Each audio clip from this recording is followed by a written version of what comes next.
welcome to Bestie Hotline. Bring, bring. I'm your host, Kate Reeves. And I'm Gemma Peanut.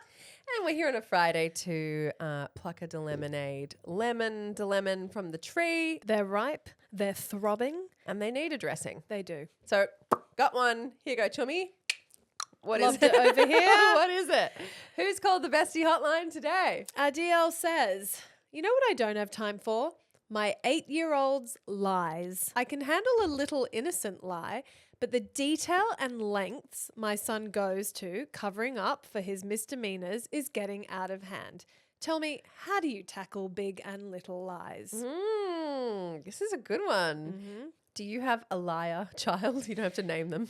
I feel like there is a rite of passage as a parent with your firstborn when you experience them starting to lie, that your initial reaction is always a panic and a freak out. Yes. And it happens around age 4. And I remember thinking, oh no, this is terrible. My child is lying. Like, To my face. yeah, this is not okay. I can see straight through the lie.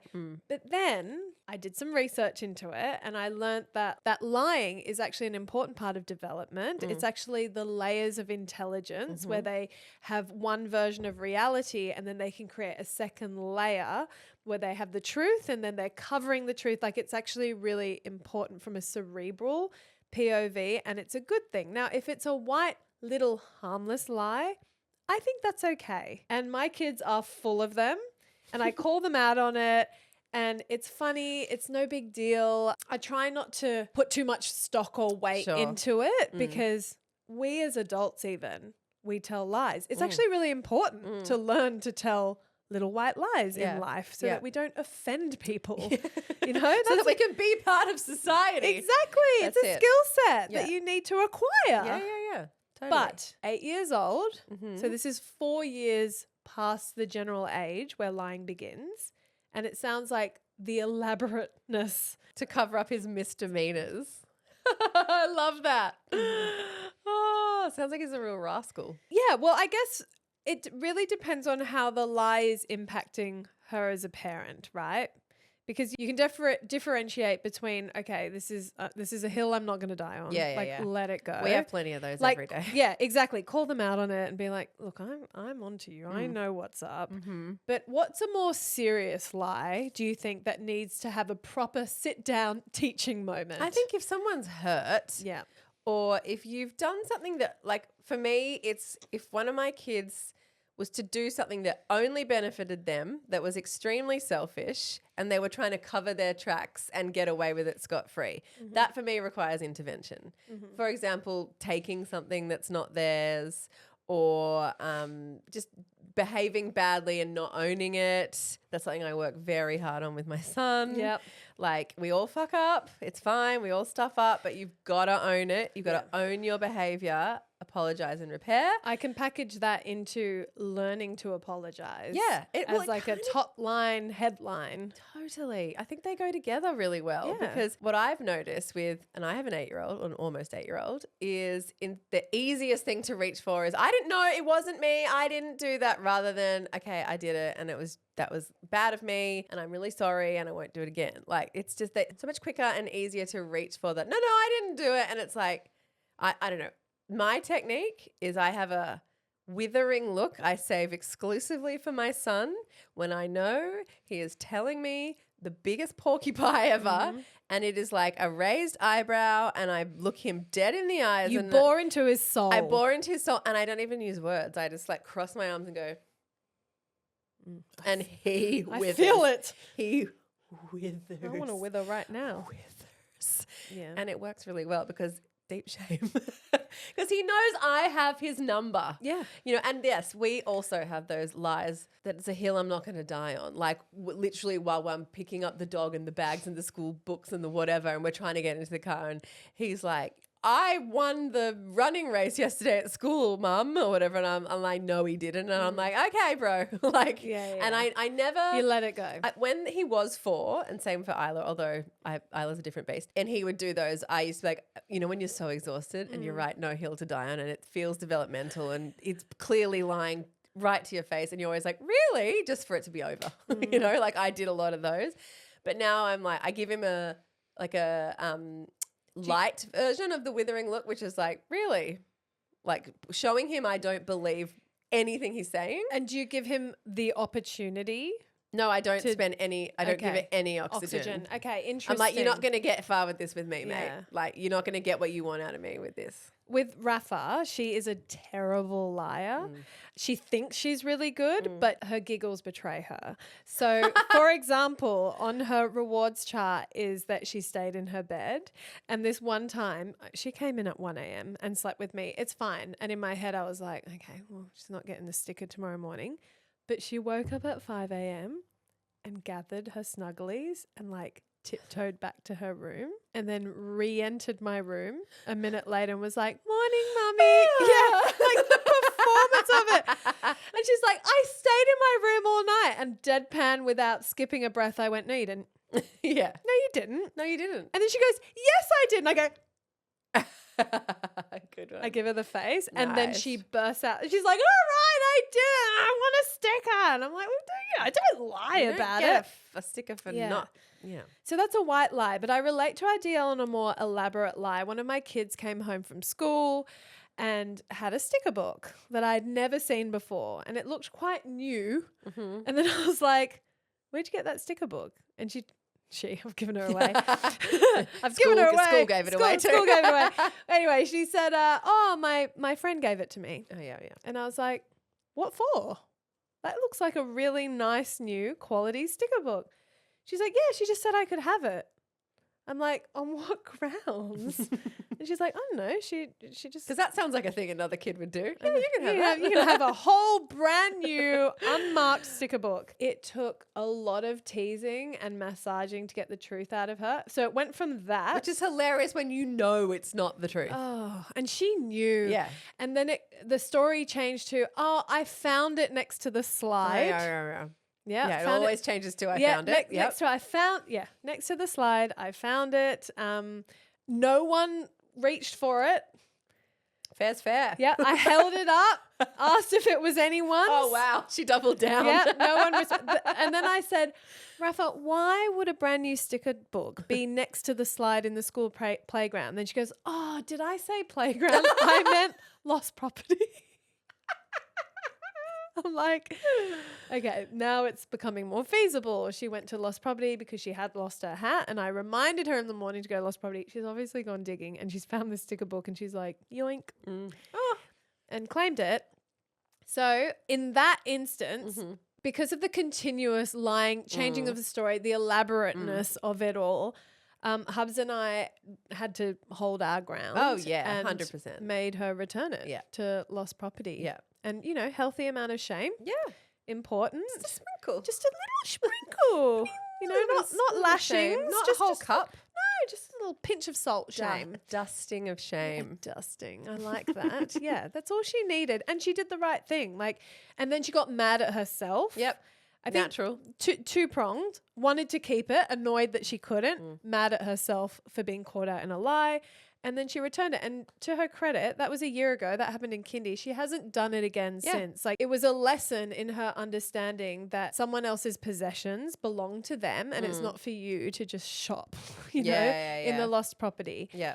So we haven't had an incident since, but I understand our DL's frustration. If you come up against it time and time again, it's like, I'm confident our DL has sat her 8-year-old down and tried to school them on what it means to lie and why we don't do it and perhaps consequences of lying. Yeah, I think the consequences are everything. Yes. Because I think marching them back to school to return a thing or taking them back into a store if they've nicked something or forcing them to go up and face someone they've done the wrong thing to, these things do imprint. And then, they learn, okay, I don't want to have to do that uncomfortable thing again. It's not worth it.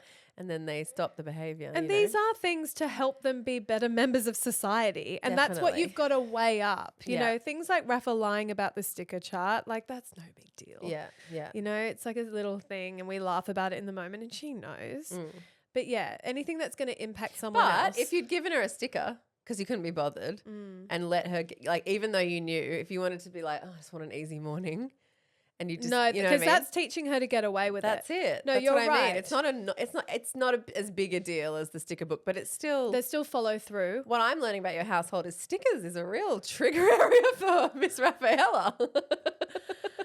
It's like money for her. It's so weird. She really gives a damn about stickers. The Like sticker if economy. she goes to a party and there's stickers in the party bag, I mean, she's content. I love this. That's it. I did a little light research on this. Oh, did you just now? Did you just now? Yeah, because I remembered something and I was like, oh, I better fact check myself before I Okay. put this on the mic. But lying does in fact require advanced cognitive skills, and it is linked to stronger cognitive abilities and intelligence in children. So children who lie are smart cookies, basically. So you can pat yourself on the back there, Well, Mum. it's something to soften the blow. Doesn't mean you don't have to deal with it, but it's course. like, okay, it's like if you have a gifted child, it's like, that sounds like a flex, but actually it's a whole lot more work or whatever. Like you've got a very smart child, but you're going to have to guide them how to use their smarts for good and not for evil. But you know? sometimes we just need these little things to help get us through. Yeah, because what's the fear of having a kid that lies a lot? You're like, oh, they're going to be a bad person. Yeah. But You that's know? not the case. Yeah. You can steer them in the right direction. It's a bit like, you know how you are going through a rough patch with your baby and then you assure yourself with, oh, it's a developmental leap. It's kind of the same thing. It's like, my kid's lying, but they're fucking smart. Well, how about this? Lying isn't just about deception. It involves several complex mental processes, including theory of mind, the ability to understand that others have different thoughts and beliefs, executive functioning, skills like working memory, self-control, and flexible thinking help kids create and maintain a lie. Executive functioning skills are a great life skill, you know. Problem solving and creativity, coming up with a believable story requires quick thinking. This is why they're all so shit at it. Anyway, it is a verbal intelligence and cognitive reasoning marker. I love that. But it says here, when does lying become a concern? So we see what the research says. Yes. Look at us bringing in data and Look facts. at this. While occasional lying is normal, even a sign of intelligence, frequent or compulsive lying, especially if paired with aggression, rule breaking, or lack of remorse, may indicate behavioral concerns that require guidance.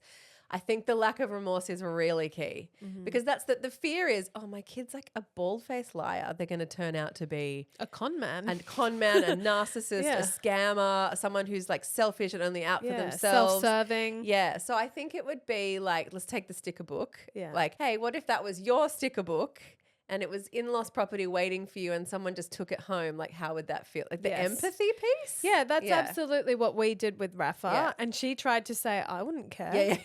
You know, and I was like, oh my God, kids I are so think you basic. My would. kids I know. respond the same way. Yeah. I wouldn't care. I'd be happy. Yeah. I'd be happy for the person yeah. who found the sticker book. I'd be so happy. I'm like, wow. No, you wouldn't. You wouldn't. The amount of times I've said to Iggy, how would you feel if I kicked you while you were trying to build something out of Lego? And he'd be like, I'm fine with it. I'd like it. No, you wouldn't.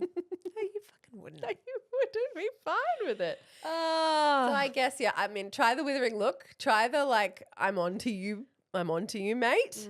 That's my angle that I always take. Like, I'm on to you. You're not getting anything past me. Try joking with them and being like, come on, you're a little liar, and just Yeah. move on. So they go, no. And then they're like, damn, Didn't work. didn't work. Yeah. And then you need to decide the degree of the lie and then always follow through. Yeah. Because if you don't, you're teaching them they got away with it. And then Yeah. they'll continue the habit more and more.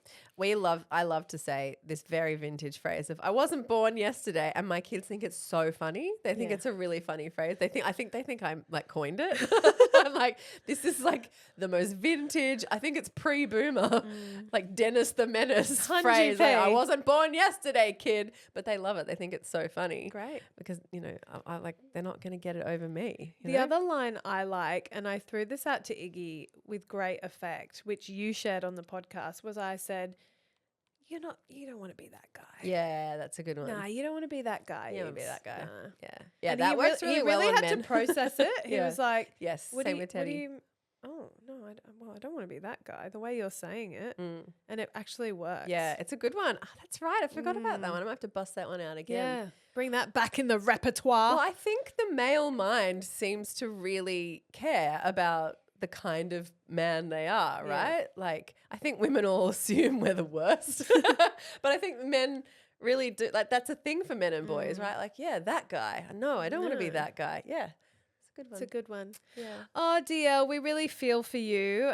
We hope it eases up soon. I mean, 8 years old is late in the game, but I think lying continues. don't know. I don't think all so. through teenhood. Like, I'm sure I don't think it's late in the game. If it started now, sure. But I mean, I'm surrounded there's a long by way to go. kids that age, and yeah, they still try and get away with shit. We remember lying in our teens. Yeah. Lied through my teeth. I'll be honest, like when one of my children lies elaborately, shall we say, like there's a real story going on, my fear, which I hide from them, but I always go, oh, why don't you feel safe to tell me the truth? Because I lied as a child quite a lot. I had a very active imagination. Sometimes it was just fantastical bullshit, but sometimes I really was trying to concoct a situation and control a situation. And it was usually when I didn't feel safe to tell the truth. And I've done therapy around that. Whatever, we won't over-therapize it. But I always, like, if something's very elaborate, I try and say to my kid, hey, like, you're safe to tell me the truth. Like, I love you no matter what, just in case that's in there in any way. Always make them feel like they can come to you. And I think that's the most important key line is like, it's okay if you've lied. Like, lead with that so that they kind of soften a bit. I think is great advice. Yeah. Did we give actual advice on the potty? I feel like I need a shower. Yeah, it felt a little guru-y. Yeah, it's very off-brand for us. Guru adjacent. 100p. Oh, DLs, happy Friday. Hopefully you've got a weekend ahead of you full of honest truths. Long weekend. It is indeed. Happy Anzac Day. And as always, we will be back in your ears bright and early on Tuesday with a regular episode. See you there. Bye-bye. Bye.